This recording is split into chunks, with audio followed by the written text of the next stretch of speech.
Tutorial kuliah pengantar bisnis topik ke-7 dari 32 topik. Peran persaingan dan siklus perekonomian. Disajikan oleh channel Global Tutorial. Persaingan merupakan persaingan di antara bisnis untuk mendapatkan keuntungan dari pelanggan. Persaingan dapat mendorong peningkatan efisiensi dan menekan harga dengan menawarkan produk, barang dan layanan pada harga yang paling masuk akal. Persaingan juga dapat mendorong peningkatan kualitas barang dan layanan yang diberikan atau pengurangan biaya. Dalam sistem perdagangan bebas, terdapat berbagai bentuk persaingan, yaitu persaingan murni, persaingan monopolistik, oligopoli, dan monopoli sempurna. Persaingan murni atau persaingan sempurna, pure competition atau perfect competition, terjadi ketika ada banyak bisnis atau perusahaan yang menjual satu jenis produk standar yang sama, seperti komoditi pertanian, jagung, katun, gandum, dan sebagainya. Tidak ada satupun bisnis atau perusahaan yang dapat menentukan harga. Baik produsen maupun konsumen mengetahui harga yang dapat diterima di pasar. Dengan kata lain, harga ditentukan oleh kekuatan penawaran dan permintaan dan dapat diterima oleh produsen dan konsumen. Selain itu, karena perusahaan yang ada dalam persaingan sempurna ini merupakan perusahaan kecil, maka mereka akan dengan mudah keluar dan masuk pasar. Persaingan monopolistik terjadi apabila beberapa bisnis yang lebih sedikit daripada dalam persaingan murni yang menawarkan produk yang berbeda-beda seperti obat, minuman dingin, dan penyedot debu. Bisnis atau perusahaan dapat menentukan harga karena produk yang ditawarkan berbeda-beda sehingga pelanggan menyadari perbedaan produk tersebut melalui kegiatan periklanan yang dilakukan. Selain itu, produk yang ditawarkan berbeda-beda maka berbagai strategi yang diterapkan juga dapat berbeda, yang meliputi periklanan, brand name, dan desain produk. Persaingan monopolistik melibatkan bisnis besar maupun kecil, namun mereka tetap dengan mudah keluar dan masuk pasar. Sementara itu, oligopoli merupakan struktur persaingan di mana beberapa bisnis menjual satu produk yang sama. Hal ini menyebabkan bisnis dapat mengendalikan harga produk karena setiap bisnis atau perusahaan dapat menawarkan produk di pasar. Oligopoli terjadi bila terdapat kesulitan bagi bisnis dalam memasuki pasar. Oligopoli mempunyai pengendalian lebih banyak daripada perusahaan dengan strategi monopolistik, namun yang dilakukan satu perusahaan dapat secara signifikan mempengaruhi penjualan perusahaan lain. Sementara itu, monopoli sempurna terjadi bila terdapat hanya satu bisnis atau perusahaan yang menyediakan produk di pasar tertentu. Hal ini dapat dilihat pada perusahaan listrik negara, perusahaan pengolah minyak bumi, dan perusahaan air minum. Pemerintah mengizinkan adanya monopoli tersebut karena biaya untuk menghasilkan produk sangat besar sehingga produsen yang baru tidak dapat bersaing dalam penjualan. Selanjutnya, kondisi perekonomian tidak selamanya tetap, tetapi selalu mengadakan ekspansi. Ekspansi perekonomian terjadi ketika perekonomian tumbuh dan orang mampu membelanjakan uangnya lebih banyak.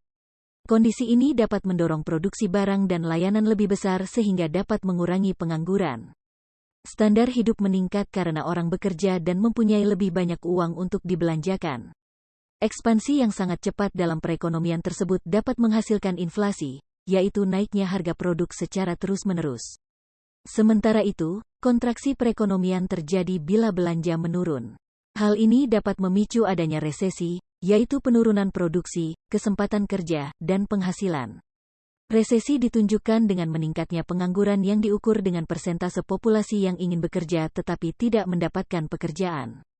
Pengangguran akan memicu turunnya kemampuan membeli masyarakat sehingga harga turun secara terus-menerus.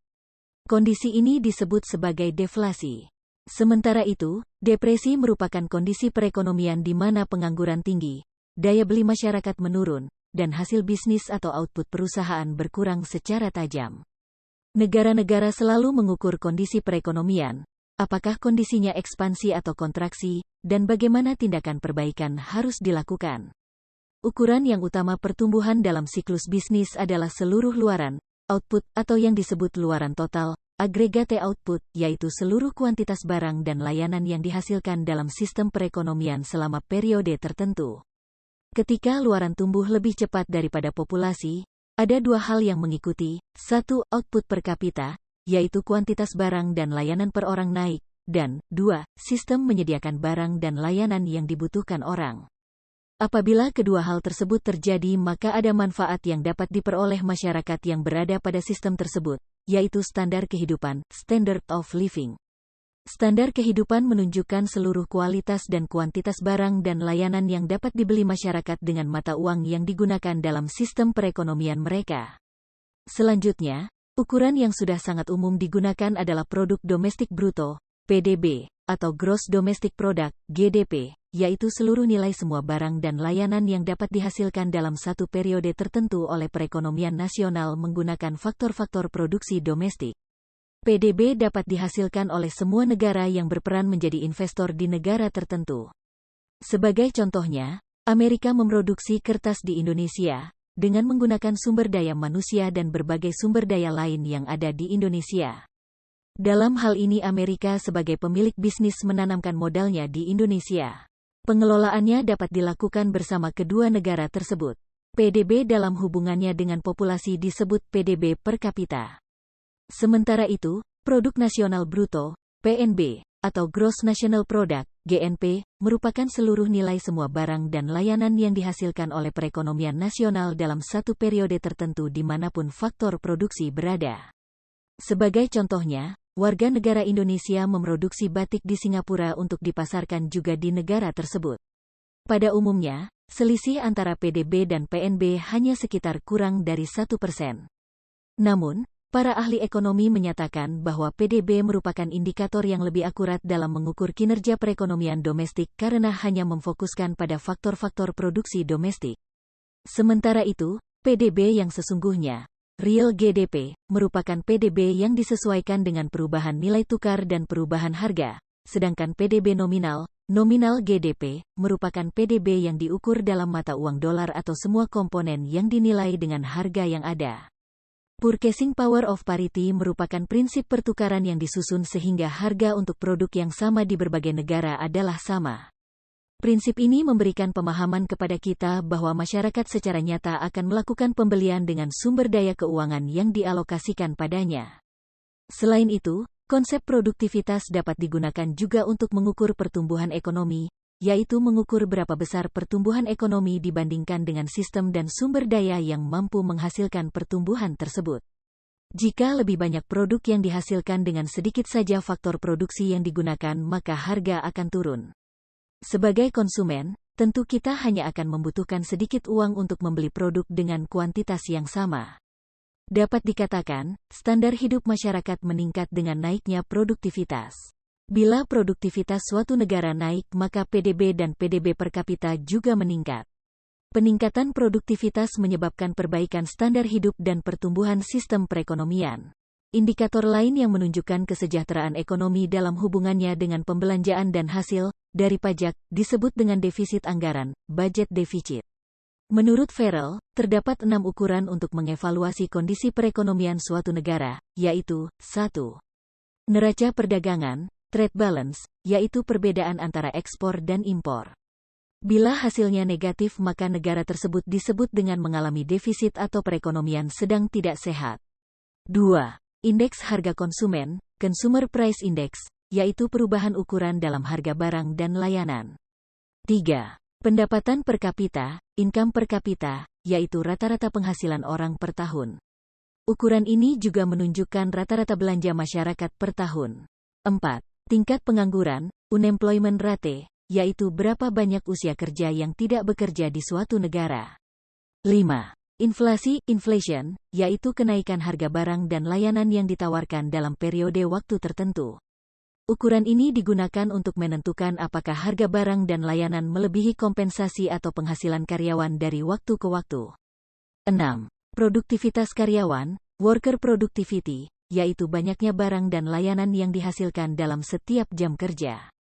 Pertumbuhan sistem perekonomian juga dipengaruhi oleh hutang nasional, national debt, yaitu banyaknya uang yang dipinjam oleh pemerintah dari kreditur. Bagaimana hutang nasional mempengaruhi pertumbuhan ekonomi? Pajak merupakan cara yang paling nyata bagi pemerintah dalam meningkatkan uangnya, selain juga menjual obligasi atau saham yang juga akan mendapatkan sejumlah uang tertentu. Obligasi merupakan investasi atraktif karena aman. Dengan menjual obligasi, pemerintah akan bersaing dengan peminjam potensial untuk menyediakan dana. Semakin banyak uang yang dipinjam pemerintah, maka semakin sedikit ketersediaan uang yang dapat dipinjam dan diinvestasikan untuk sektor swasta yang dapat meningkatkan produktivitas. Ada satu kondisi yang menunjukkan kenyamanan perekonomian suatu negara, yaitu adanya kestabilan ekonomi. Kestabilan atau stabilitas, stability, merupakan suatu kondisi di mana ketersediaan uang dalam sistem perekonomian dan kuantitas barang dan layanan yang dihasilkan di negara tersebut tumbuh pada tingkat yang sama. Kestabilan ini terancam oleh berbagai kondisi perekonomian seperti inflasi, pengangguran, resesi, dan depresi. Inflasi terjadi ketika dalam sistem perekonomian terjadi peningkatan harga. Ketidakstabilan akan terjadi bila banyaknya uang yang ada dalam sistem perekonomian tersebut melebihi output yang sesungguhnya sehingga masyarakat memiliki lebih banyak uang untuk membeli produk yang kuantitasnya sama di pasaran. Dalam hukum penawaran dan permintaan dinyatakan bahwa bila orang-orang bersaing dalam membeli produk yang jumlahnya terbatas, harga akan naik. Kenaikan harga tersebut menyebabkan nilai mata uang dalam perekonomian menurun. Kondisi dapat diatasi pemerintah dengan cara menaikkan suku bunga tabungan dan deposito sehingga masyarakat terdorong untuk tidak membelanjakan uangnya, melainkan mau menabung, baik dalam bentuk tabungan maupun deposito. Ketidakstabilan yang kedua adalah meningkatnya pengangguran, yaitu banyaknya orang yang tidak bekerja pada usia kerja. Bila tingkat pengangguran rendah, hal ini berarti kekurangan tenaga kerja yang ada di pasar tenaga kerja. Para pelaku bisnis akan bersaing untuk mendapatkan tenaga kerja yang berkualitas, sehingga gaji karyawan mengalami peningkatan. Dengan meningkatnya gaji karyawan, maka perusahaan juga pasti akan menaikkan harga jual produk untuk meningkatkan margin labanya. Meskipun konsumen memiliki uang, namun dengan naiknya harga barang dan layanan akan menurunkan konsumsi masyarakat. Kondisi ini akan menyebabkan dua permasalahan. Pertama, bila tingkat upah terlalu tinggi, bisnis akan menanggapi dengan merekrut sedikit saja karyawan sehingga pengangguran tinggi. Kedua, bisnis akan meningkatkan harga untuk menghadapi naiknya gaji karyawan, namun mereka tidak dapat menjual produknya pada harga yang sama, melainkan harus dinaikkan. Kenaikan harga menyebabkan permintaan masyarakat akan barang dan layanan menurun sehingga perusahaan terpaksa mengadakan pemutusan hubungan kerja dengan karyawan, dan pengangguran kembali meningkat. Pengangguran ada kalanya merupakan gejala dari sistem perekonomian secara luas. Dalam siklus perekonomian, orang pada sektor yang berbeda juga akan kehilangan pekerjaan. Secara keseluruhan, penghasilan dan daya beli masyarakat menurun. Kondisi ini akan mendorong perusahaan atau pelaku bisnis mengurangi faktor-faktor produksinya termasuk karyawan. Banyak orang akan kehilangan pekerjaannya dan banyak pengangguran yang terjadi. Pengangguran yang disebabkan oleh siklus ini disebut dengan pengangguran cyclical unemployment. Jika kita melihat kembali pada hubungan antara pengangguran dan kestabilan perekonomian, kita mengingat kembali bahwa ketika harga cukup tinggi, permintaan barang dan layanan akan menurun. Kita juga ingat bahwa bila permintaan menurun, produsen atau pihak perusahaan akan mengurangi faktor-faktor produksinya termasuk karyawan karena perusahaan juga akan mengurangi jumlah produksinya. Akibatnya, secara keseluruhan luaran menurun. Bila terjadi jumlah luaran secara keseluruhan, agregate output menurun. Hal tersebut menunjukkan telah terjadi resesi di negara tersebut. Selama resesi, produsen juga hanya membutuhkan sedikit karyawan untuk menghasilkan produk sehingga pengangguran meningkat. Untuk menentukan apakah perekonomian mengalami resesi, kita harus mulai mengukur luaran total. Ingat kembali fungsi dari PDB yang sesungguhnya yang digunakan untuk penyesuaian nilai total barang dan layanan yang dihasilkan dalam periode tertentu dalam perekonomian nasional melalui faktor-faktor produksi domestik. Resesi lebih tepat didefinisikan sebagai suatu periode selama agregate output yang diukur dengan menurunnya PDB yang sesungguhnya. Resesi yang luas dan berkepanjangan disebut dengan depresi. Lalu, bagaimana pemerintah mengelola kondisi perekonomian suatu negara? Ada dua kebijakan yang seringkali digunakan, yaitu kebijakan fiskal atau pajak, fiscal policy, dan kebijakan moneter atau keuangan, monetary policy. Kebijakan fiskal merupakan kebijakan yang dilakukan pemerintah untuk mengatur cara mengumpulkan dan membelanjakan uangnya.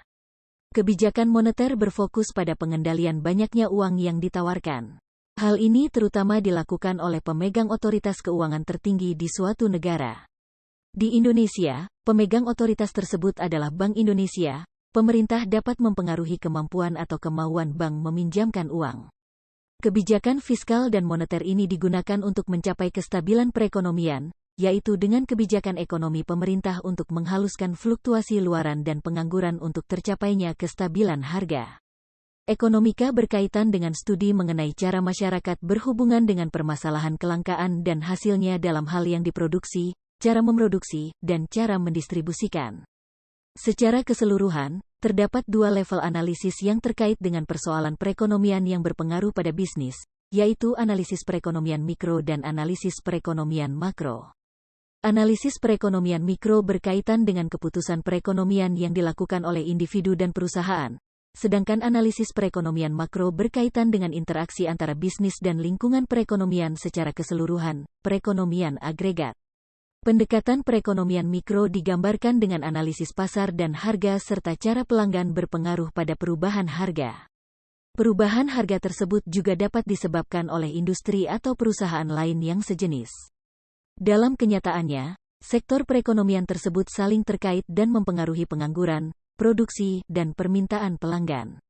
Sebaliknya, perekonomian makro mengenai adanya saling ketergantungan antara pasar dan perekonomian secara luas, seperti tingkat pengangguran, laju inflasi, persentase pertumbuhan output, dan persentase pertumbuhan ekonomi. Demikianlah materi topik ke-7 tutorial mat kuliah pengantar bisnis. Channel Global Tutorial dipastikan sangat bermanfaat bagi siapa saja yang ingin menambah wawasan, termasuk mahasiswa perguruan tinggi negeri dan swasta manapun di Indonesia. Video tutorial juga dituturkan dan disubtitelkan agar dapat ditonton, dibaca sambil didengarkan. Jangan khawatir jika belum langsung paham. Untuk pemahaman yang lebih baik, putar dan dengarkan video ini berulang-ulang. Subscribe dan like, agar Anda mendapatkan update tutorial lainnya. Bagikan juga link video ini, agar teman lain juga mendapatkan manfaat channel ini. Sekian dan terima kasih. Sampai jumpa.